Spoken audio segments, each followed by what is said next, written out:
Story நேரம் Tamil வியூவர்ஸ்க்கு hi. டெஸ்டினியோட 20வது எபிசோட்ல என்ன ஆக போகுது அப்படின்னு தான் இன்னைக்கு இந்த வீடியோல பார்க்க போறோம்.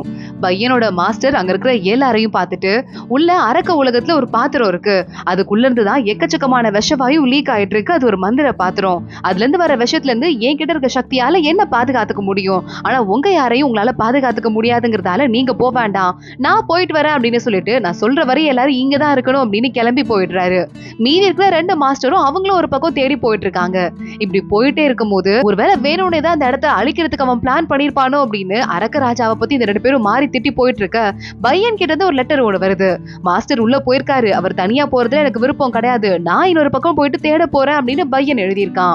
இந்த 2 மாஸ்டர்களுக்கும் தலையே வெடிக்கிற மாதிரி இருக்கு. ஐயோ என்ன நடக்க போதோ தெரியல, 2 முக்கியமான ஆளும் இங்க கிளம்பி போயிட்டாங்க அப்படின்னு பாத்துட்டு இருக்காங்க. பையன் நேரா உள்ள வரான். அரக்க உலகத்துக்குள்ள இருக்க ஒரு மந்திர இடத்துக்கு வந்துடுறான். அவங்க வரத பார்த்ததுமே ஆளுக்கு அரக்க சக்தி வீரர்கள்லாம் இருக்காங்க, அவங்க எல்லாம் அங்க ஃபாலோ பண்ணிட்டு வர ஆரம்பிக்கிறாங்க. பையன் அத்தனை பேரையும் அடிச்சு நவுத்திட்டு சூயு மலைன்னு ஒரு மலை இருக்கு, அதுக்கு மேலதான் அந்த மந்திர பாத்திரம் இருக்கான், அந்த இடத்த பார்த்து வந்துகிட்டு இருக்கான். இங்க கரெக்டா நீஹ்வா உள்ள சொங்கோங்க கிட்ட ஏதோ மருந்து கொண்டு போய் வைக்கிறா. வச்சுட்டு அவன் கண்ணை மூடி தூங்கிட்டு இருக்கான். அவனையே பார்த்துட்டு பையன் என்ன சொன்னா, எங்க அப்பா சாகும்போது அதுல தீய சக்தி கொஞ்சம் கலந்து இருந்ததுன்னு சொன்னான் அந்த பவர்ல. அப்படி ஒருவேளை உண்மையா இருந்ததுன்னா எங்க அப்பாவை கொன்னது மாஸ்டரா தானே இருக்கணும்னு சொங்கோங்கே பார்த்து பக்கத்துல போயிட்டு இருக்க. அதுக்குள்ள மிங்கு உள்ள வந்துடுறான். நம்ம சூயு மலைக்கு ஒரு ஆள் அடிச்சு புடிச்சிட்டு உள்ள வந்துட்டான் அப்படின்னு சொல்ல, கண்டிப்பா ஒருத்தன் உள்ள வந்திருக்கானா அது பையனாதான் இருக்கணும், நீ என்ன பண்ண போற அப்படின்னு நீஹ்வாவை பக்கத்துல உட்கார வச்சுட்டு சொங்கோங் கேக்குறான். போன தடவை நீ அவனை என்கிட்ட ஒப்படைக்கிறேன்னு சொன்ன, ஆனா அதை மீறிட்ட, இந்த தடவை நீ என்ன டிசப்பாயிண்ட் பண்ண மாட்டேன்னு கேட்க, நான் கண்டிப்பா அவனை புடிச்சிட்டு வந்து உங்ககிட்ட ஒப்படைக்கிற மாஸ்டர்னு சொல்லிட்டு நீஹ்வா அங்க இருந்து கிளம்புறா. நீஹ்வா கிளம்புனதுக்கு அப்புறமா வேகமா அங்க அசிஸ்டன்ட் கேட்க ஆரம்பிக்கிறான், எதுக்காக நம்பி விடுறீங்க, அதுவும் இல்லாம அவன் ஒருவேளை புடிச்சிட்டு வரலன்னா என்ன பண்றதுன்னு கேட்க, இந்த தடவை அவன் என்னை ஏமாத்தவே மாட்டா அப்படின்னு மாஸ்டர் சொல்லிக்கிட்டு இருக்கான். இன்னொரு பக்கம் இந்த பழைய தலைவி இருக்காளே, பழைய அரக்க ராஜாவோட ஒய்ஃப், அவங்க கிட்ட வேலைக்கார லேடி வந்துட்டு அந்த பையன் உள்ள வந்திருக்கானா அரக்க உலகத்துக்குள்ள இருக்கானா அப்படின்னு சொல்ல, இந்த லேடிக்கு எப்படா பையன் வருவான எதிர்பார்த்துட்டு இருந்திருப்பா போல. ஏன்னா இப்போ இந்த பழைய அரக்க ராஜாவை யார் கொன்னாங்களோ அந்த பெரிய மாஸ்டரோட பவர் ஃபுல்லா பையன் கிட்ட தானே இருக்கு. அந்த ஆள் இறந்து போயிட்டா அவனை என்னால கொன்னு பழி தீர்க்க முடியல, இப்போ அந்த பையனை கொன்னா என்னோட பழிய தீர்த்துக்க முடியும்னு பையனை கொல்றதுக்காக பழைய தலைவி கிளம்ப ஆரம்பிக்கிறா. பையன் நேரா உள்ள வந்துடுறான். அந்த எந்த இடத்துல அந்த மந்திர பாத்திரம் இருக்கோ அதுகிட்ட நடந்து போயிட்டே இருக்கான். ஆளுக்கு அட்டாக் பண்றதுக்கு வந்துட்டு இருக்காங்க. நடுவுலயே நீஹ்வா வந்துடுறா. எல்லாரையும் நீ அடிச்சு போட்டுட்ட, என்னையும் அடிச்சு போட்டு போறியா, ஏன் இந்த மாதிரி பண்ணிட்டு இருக்க அப்படின்னு நீஹ்வா கேட்க, நாங்க அமைதியா இங்க இருந்து போயிடலாம் தான் பார்த்தோம், ஆனா சொங்கோங் மறுபடியும் எங்க வீரர்களை விட மாட்டேங்கிறான், அவங்களை காப்பாத்தணும்னா நான் மந்திர பாத்திரத்தை நிறுத்தி ஆகணும்னு சொல்ல, இதுக்கு மேல நீ போக முடியாது அப்படின்னு நீஹ்வா சொல்றா. நீ என்ன தடுக்க முடியாது அப்படின்னு பையன் மறுபடியும் அடுத்த லெவலுக்கு கிளம்பி போயிடுறான். பார்த்தா அப்பன்னு தண்ணி பவர்ல யாரோ ஒருத்தங்க வந்து பையன் அங்க இருந்து தூக்கிட்டு போயிடுறாங்க. நீஹ்வா பாத்துட்டே இருக்கா. சொங்கோங்க கிட்ட அடுத்த தகவல் வருது, இந்த மாதிரி தண்ணி பவரோட வந்து அங்க இருந்து பையனை தூக்கிட்டு போயிட்டாங்க. நீஹ்வாவும் பிடிக்கிறதுக்கு பின்னாடியே போயிருக்கா.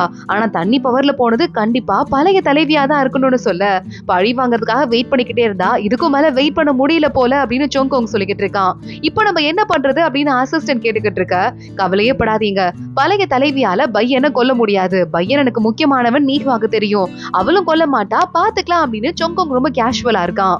இங்க நம்ம பையனை கூட்டு போயிட்டு ஒரு பெரிய ஆறு இருக்கு, அதுக்கு நடுவுல ஒரு பாறை மிதந்துட்டு இருக்கு, அதுக்கு நடுவுல நிக்க வச்சுட்டு கட்டி போட்டுறா அந்த பழைய தலைவி.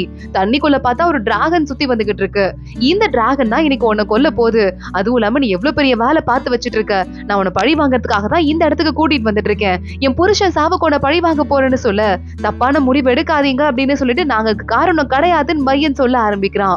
கரெக்டா அந்த நேரம் பார்த்து ஒரு பெரிய பவர் ஒண்ணு பையனை அட்டாக் பண்றதுக்கு இந்த லேடி அனுப்ப அங்க நீஹ்வா வந்துடுறா.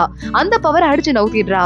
பையனை கொல்ல விட மாட்டேன், அவனை நான் பழி வாங்கணும், நான் தூக்கிட்டு போறேன் அப்படின்னு சொல்ல, சொங்கோங்கே சொன்னாலும் சரி இந்த உருவுல நான் மீறி ஆவேன், இவனை என் கையால நான் கொன்னே ஆவேன் அப்படின்னு பழைய தலைவி சொல்லிக்கிட்டு இருக்கா. இங்க பாரு நீஹ்வா, இங்க எது போயிடு, பிரச்சனையில மாட்டிக்காதன்னு பையனே சொல்ல ஆரம்பிக்கிறான். நீஹ்வா அதெல்லாம் காதுல வாங்காம பழைய தலைவிக்கும் நீஹ்வாக்கும் சண்டை வர ஆரம்பிக்குது. கொஞ்ச நேரம் நீஹ்வா சண்டை போட்டுட்டு தான் இருக்கா. ஆனா பழைய தலைவி கிட்ட பவர் கொஞ்சம் ஹெவியா இருக்கு. பழைய தலைவி நீஹ்வாவையும் கட்டி போட்டுடுறா. சொங்கோங்குக்கு மறுபடியும் தகவல் வருது, நீஹ்வாவும் மாட்டிக்கிட்டா அப்படின்னு சொல்ல, நீஹ்வாவை காப்பாத்துறதுக்கு போய் ஆகணும்னு சொங்கோங் கிளம்ப ஆரம்பிக்கிறான். ஆனா அவனுக்கு நெஞ்சு பயங்கரமா வலிக்க ஆரம்பிக்குது. ஏன்னா காதல் வந்தா உள்ள இருக்கிற தீய சக்தி எதிர்க்கும்ல, அந்த மாதிரி எதிர்க்க ஆரம்பிக்குது.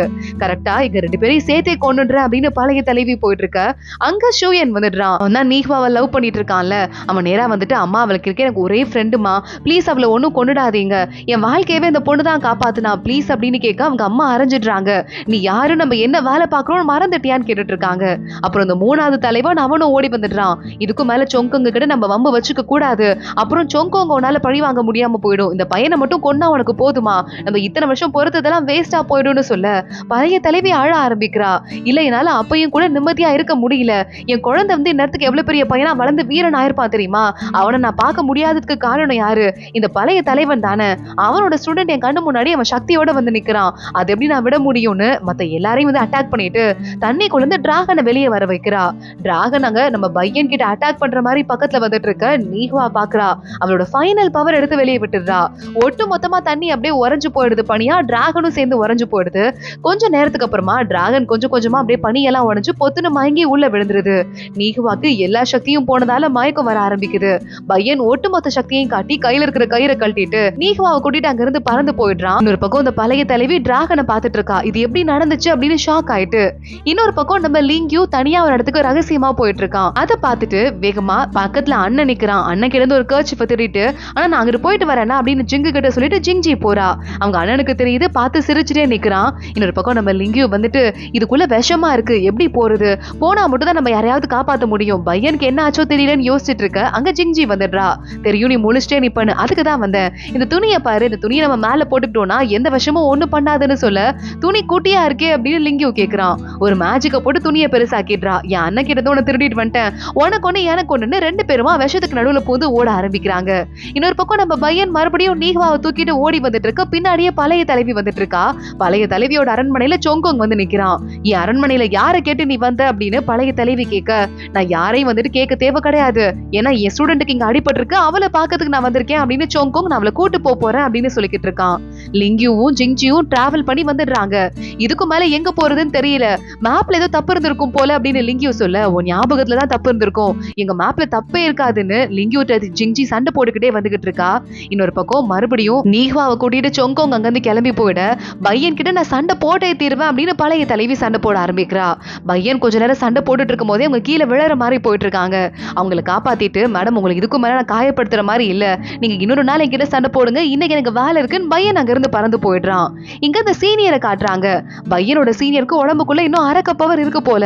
அவன் தனியா உட்காந்துட்டு அவனோட அரக்க பவர் அவனே கண்ட்ரோல் பண்ணிட்டு வெளியே போயிட்டு ஒண்ணுமே நடக்காத மாதிரி கேஷுவலா இருந்துட்டு இருக்கான். அங்க சூயு வந்துட்டு இருக்கா, மத்த 2 பேர் வந்துட்டு இருக்காங்க. எல்லாம் உள்ள போனவங்க எல்லாம் சாவதான் போறாங்க, பையனும் சாவதான் போறான். அங்க இருக்க அங்க ஆளுங்க எல்லாம் பேசிட்டு இருக்க சூயுக்கு கோவமா வருது. திட்டாம அவளை பக்கத்துல இருக்க பொண்ணு வெளியே கூட்டு போயிடுறா, வா போலான்னு. இங்க ஜிங்ஜியும் லிங்கும் ஒரு இடத்துக்கு வந்துடுறாங்க. இந்த மலையை மட்டும் ஏறி முடிச்சிட்டோம்னா அந்த அரக்க உலகத்துக்கு போயிடலாம், நான் ஏற போறேன், நீங்க பத்திரமா பாத்துக்கோ, நீ வந்துடாத, நீ கூட வந்தனா உனக்கு ஏதாவது ஆபத்து வந்துருமோன்னு எனக்கு ரொம்ப பயந்து என்னால சரியா வேலை பார்க்க முடியாது, ஓகேவா அப்படின்னு லிங்கியோ சொல்றான். சரி சரி நான் வரல அப்படின்னு அமைதியா ஜிங்ஜி சொல்லிட்டு கொஞ்ச நேரத்துக்கு அப்புறமா நீ என்னடா சொல்றது பின்னாடி ஏறி இவன் காலை பிடிக்க லிங்கியோ பயந்துடுறான். பேய் மாதிரி வந்து பிடிக்கிறா பாரு அப்படின்னு. ஏண்டி என் பின்னாடியே வந்துட்டு இருக்க, எங்க என் உயிருக்கு ஏதாவது ஆயிடுச்சுன்னா என் பொண்டாட்டி ஆக முடியாதோன்னு கவலையா இருக்கா, நம்ம மட்டும் சக்சஸ்ஃபுல்லா அந்த ட்ரிப்பை முடிச்சுட்டு வந்துட்டோம்னா நான் உன்னை கல்யாணம் பண்ணிக்கிறேன்னு சொல்ல நுண்ணே ஜிங்ஜி முதல்ல இந்த ட்ரிப்பை முடிக்கிற வழியை பாரு அப்படின்னு மலை மேல ஏறி வரா. ஏறி வந்து பார்த்து ஷாக் ஆயிட்டு இருக்கா. பின்னாடியே லிங்கியோ வந்து பார்த்து ஷாக் ஆகுறான். ஏன்னா நம்ம மிங்கோட தலைமையில அரக்க வீரர்கள்லாம் அங்க நின்னுகிட்டு இருக்காங்க. இந்த 2 பேரையும் கைது பண்ணி உள்ள கூட்டு போறாங்க. மிங்க மத்த வீரர்கள் எல்லாம் தனியா அனுப்பிட்டு லிங்கியோவையும் ஜிங்ஜியையும் மட்டும் எங்கேயோ கூட்டு போயிட்டு இருக்கான். உள்ள ஏதோ ஒரு வீடு மாறி இருக்கு, அதுக்குள்ள 2 பேரும் போயிடுறாங்க. இந்த மிங்க அங்க இருந்து கிளம்பி போயிடுறான். லிங்கியோ பாக்குறான், ஜிங்ஜி பின்னாடி திரும்பி பாருன்னு சொல்ல பார்த்தா வந்த வழியே எங்க இருக்குன்னு தெரியல. போக போக பாதை போயிட்டே இருக்கு. அவ்வளவு பெரிய மேஸ்குள்ள 2 பேரும் மாட்டிக்கிட்டாங்க. நம்மள மேஸ்குள்ள எதுக்கு அவன் புடிச்சு வச்சிருக்கான்னு தெரியலே. இவங்க 2 பேரும் பேசிட்டு இருக்க மிங்க அங்க மறுபடியும் முன்னாடி வரான். இந்த இடத்துக்கு வந்துட்டீங்க, இங்க ஒரு வீடு இருக்கு, இங்க போய் ரெஸ்ட் எடுங்க, இந்த பிரச்சனை முடியற வரை வரதுக்கு ட்ரை பண்ணாதீங்கன்னு மிங்க அங்க இருந்து கிளம்பி போயிட இப்ப நம்ம எப்படி போக போறோம், நம்ம எதுக்கு இவன் உயிரோட விட்டு போயிருக்கான்னு ஒண்ணும் புரியலையே அப்படின்னு மத்தபடி கேள்வி கேட்டுட்டே இருக்க, உன் கையை அவன் கழட்டி விட்டு போயிட்டான், என் கையை நீ கழட்டி விடுன்னு லிங்கியும் சொல்ல, நம்ம இப்ப அடுத்த வேலையை பார்க்கலான்னு ஜிங்ஜி கையை கழட்டி விடுறா, நம்ம கிளம்பலான்னு. இங்க பையன் மறுபடியும் திரும்ப போறவன் எங்க அந்த மந்திர பாத்திரம் இருக்கோ அந்த இடத்துக்கு போயிடுறான். அடுத்தடுத்து வீரர்களை அடிச்சு நவுத்திட்டு நேரா பையன் உள்ள போயிட்டு இருக்கான். இங்க பழைய தலைவி பின்னாடி வந்துட்டு இருக்கா. பையன் நேரா உள்ள போயிட்டான்னு சோங்கோங்குக்கே தெரிஞ்சிருக்கும். ஆனா சோங்கோங்க இன்னும் எந்த ஸ்டெப்பும் எடுக்காம இருக்கான்னு ஒண்ணும் புரியலேன்னு கன்ஃபியூஸ் ஆயிட்டு இருக்கா. இங்க இன்னொரு பக்கம் அந்த மாஸ்டர் இருக்கார்ல, அவரும் கிட்டத்தட்ட அதே இடத்துக்கு வந்துடுறாரு. வந்ததுக்கு அப்புறம் பார்த்தா பின்னாடி இந்த ரெண்டாவது தலைவி இருப்பாளே அவ அங்க வந்துடுறா. எவ்வளவு தைரியம் தான் அந்த இடத்துக்கு வந்திருப்ப, நீ பெரிய மாஸ்டரா இருக்கலாம், உனக்கு பவர் இருக்கலாம், ஆனா இந்த இடத்துல உன் பவர் வேலை செய்யாது, உனக்கு தெரியாதான்னு கேட்க, இங்க நான் செத்து போகணும்னு விதி இருந்ததுன்னா செத்து தான் போகணும், ஒண்ணும் பண்ண முடியாது, ஆனா என் ஸ்டூடெண்ட்ஸை காப்பாத்துறதுக்காக நான் என்ன வேணா பண்ணுவேன் மாஸ்டர் போக அந்த லேடியே மாஸ்டரை அட்டாக் பண்ண ஆரம்பிக்கிறா. மாஸ்டர் கையில அவளோட ஆயுதத்தை புடிச்சிட்டு நொறுக்கி கீழே தள்ளிடுறாரு. இங்க பாரு, உனக்கு கொஞ்சம் கூட என் மேல குற்ற உணர்ச்சியே இல்லையா, என்னை விட்டு போயிட்டோன்னு உனக்கு மனசாட்சி உறுத்தலையான்னு கேட்க, எப்ப எங்க பெரிய மாஸ்டர் இறந்து போனாரோ அப்போ ஒட்டுமொத்த பொறுப்பும் என்கிட்ட வந்துருச்சு, அதுக்கு மேல என்ன பத்தி யோசிக்கிறதுக்கு எனக்கு டைம் கிடையாது, என்னோட பொறுப்பை பத்தியும் என் ஸ்டூடெண்ட்டை பத்தியும் தான் நான் யோசிச்சு ஆகணும்னு சொல்லிட்டு மாஸ்டர் அங்க இருந்து போக, நீலாம் மனசாட்சியே இல்லாதவன் அப்படின்னு இந்த சின்ன தலைவி பேச ஆரம்பிக்கிறா. இங்க கரெக்டா ஒரு ஆளை அடிச்சு புடிச்சிட்டு இந்த மந்திர பாத்திரத்துக்கிட்ட ஓடி வந்துட்டு இருக்க, இன்னொரு பக்கம் நம்ம பையனும் வந்துடுறான். அவனுக்கு உடம்புல எனர்ஜியே இல்ல, ரொம்ப உடம்பு வலிக்க ஆரம்பிக்குது. ஆனா அப்பயும் இந்த மந்திர பாத்திரத்தை கீழே தள்ளுறதுக்கு ட்ரை பண்ணிக்கிட்டு இருக்கான். பின்னாடியே வந்துட்டு இருக்க பழைய தலைவி பாத்துட்டா என்ன நடக்குதுன்னு ஷாக் ஆகிக்கிட்டு இருக்கா. இங்க நம்ம மாஸ்டர் வந்துட்டு இருந்தார்ல, அவர்கிட்ட ரெண்டாவது தலைவி வந்துட்டு அவரை கத்தியால பின்னால இருந்து குத்திடுறா. அவர் பொத்துனி இவ்வளவு தூரம் பார்த்துட்டு மயங்கி கீழே விழுந்துடுறாரு. இங்க பையன் பாத்துக்கிட்டே இருக்கான். வீரர்கள்லாம் அவனை அட்டாக் பண்றதுக்கு வந்துட்டு இருக்காங்க. பையன் ஒட்டுமொத்த பவரையும் கொடுத்து அந்த மந்திர பாத்திரத்தை அப்படியே திருப்பி கீழே தள்ளி விட்டுறான். இங்க நீஹ்வாக்கு ட்ரீட்மெண்ட் பார்த்து சோங்கோங் அவளை எந்திரிக்க வைக்க, இந்த மாதிரி மந்திர பாத்திரத்தை கீழே தள்ளி விட்டுட்டான் பையன் அப்படின்னு தகவல் வருது. இப்ப என்ன பண்றது அப்படின்னு நீஹ்வா கேட்டுக்கிட்டு இருக்கா. கரெக்டா இன்னொரு பக்கம் நம்ம லிங்கியும் ஜிங்ஜியும் இந்த சத்தம் எங்க இருந்து வருது, இதை ஃபாலோ பண்ணிட்டு போலாம், எனக்கு என்னவோ மந்திர பாத்திரத்தோட சத்தமா தான் இருக்கும் அப்படின்னு அங்க இருந்து கிளம்புறாங்க. சோங்கோங் பாத்துட்டு இருக்கான். அவனால இங்க இருந்து எஸ்கேப் ஆக முடியாது. நான் தான் போனா போது உன்னை காப்பாத்துறதுக்கு ஹெல்ப் பண்ணிருக்கானேன்னு உயிரோட விட்டுருக்கேன். ஆனா இதுக்கு மேல அவனா தப்பிச்சு போறது அவன் கையில இருக்கு.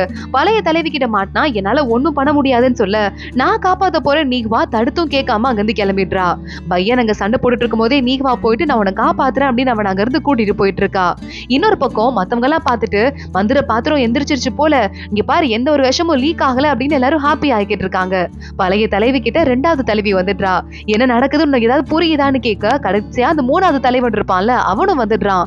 என்ன நடக்குதுன்னு எனக்கே ஒண்ணும் புரியல, ஜோங்கோங் எதுக்காக உயிரோட விட்டுட்டு இருக்கான்னு பேசிக்க ஆரம்பிக்கிறாங்க. அதோடதான் இன்னைக்கு எபிசோட் முடியுது. அடுத்தடுத்து என்ன நடக்க போகுது தொடர்ந்து பார்க்கலாம். இன்னைக்கு இந்த வீடியோவை லைக் பண்ணிக்கோங்க, மறக்காம நம்ம சேனலுக்கு சப்ஸ்கிரைப் பண்ணிட்டு பெல் ஐக்கனையும் கிளிக் பண்ணிக்கோங்க. அடுத்த வீடியோல பார்க்கலாம். அது வரைய பாய்.